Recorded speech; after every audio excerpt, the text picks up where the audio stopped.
You know what? The Home Depot, it's got some explaining to do. Check this out. Home Depot just got caught doing something really bad. And we're going to talk about that right now. Let's set up the camera at our local Home Depot. So, in a world where we are noticing out of control prices, the consumer being squeezed, contractors having problems, the consumer just being tapped out, it's no wonder that we find a company like the Home Depot getting caught in the act of overcharging customers and doing some pretty sketchy things with their advertisements. Check this story out. This one's out of KTLA 5. The Home Depot has to pay nearly $2 million to settle suit alleging it overcharged customers. It says Home Depot has agreed to pay nearly $2 million to settle a lawsuit that accused the home improvement retailer of false advertising and overcharging customers.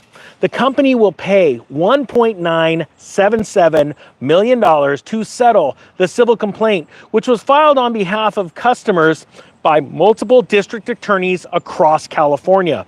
The lawsuit alleged that the DIY chain charged customers prices that were higher than its lowest advertised or posted price. Now, what's really interesting is this comes at a time after Walmart was just caught doing this as well. I'm wondering, after all is said and done, if it's way more than just Walmart and the Home Depot, they get caught in the act of this overcharging. And again, this couldn't come at a worse time in our nation's history when it comes to how strong or weak the consumer is and where we are with inflation.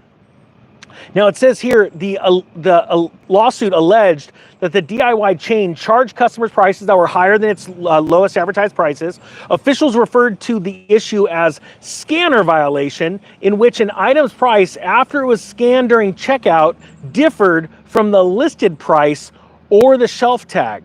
Now, Los Angeles County District Attorney was among the statewide officials that announced the settlement Thursday.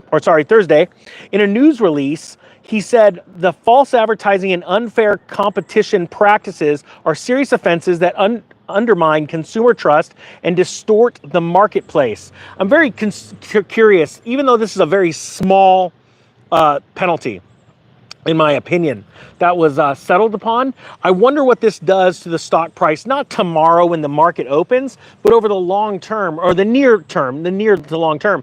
Because what's happening is we're starting to see so many of these retailers going out of business. Not Home Depot, but other retailers like Lumber Liquidators, right? We're seeing Bed Bath & Beyonds. Obviously, those are older stories.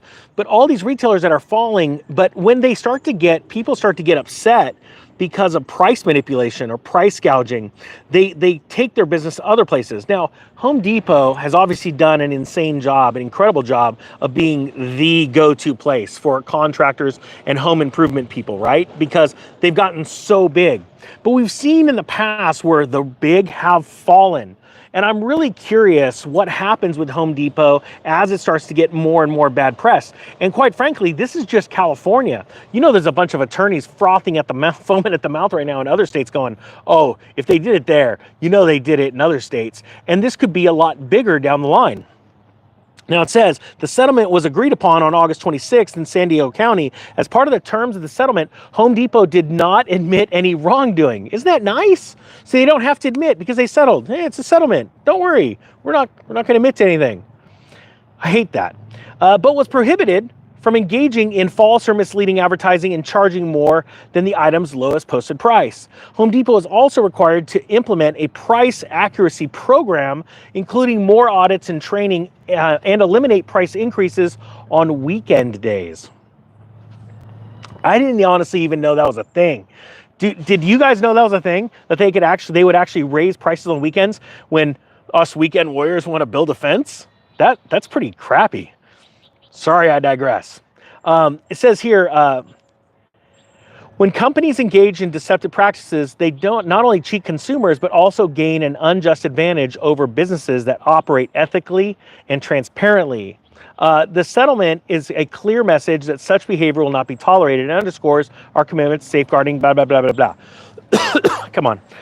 Earlier this year, Home Depot agreed to pay a $750,000 settlement on another lawsuit, which alleged that the company did not follow California's laws regarding gift card redemption. So this isn't the first time that Home Depot has settled in California for problems with pricing or what they're doing with the consumer's money. I think this is a really interesting story, and it's just got to sort of get its way out. If you like this kind of story and more, please let me know down below, or other topics that you want me to share and get some information on. Hope you got something out of this. The Economic Ninja is out.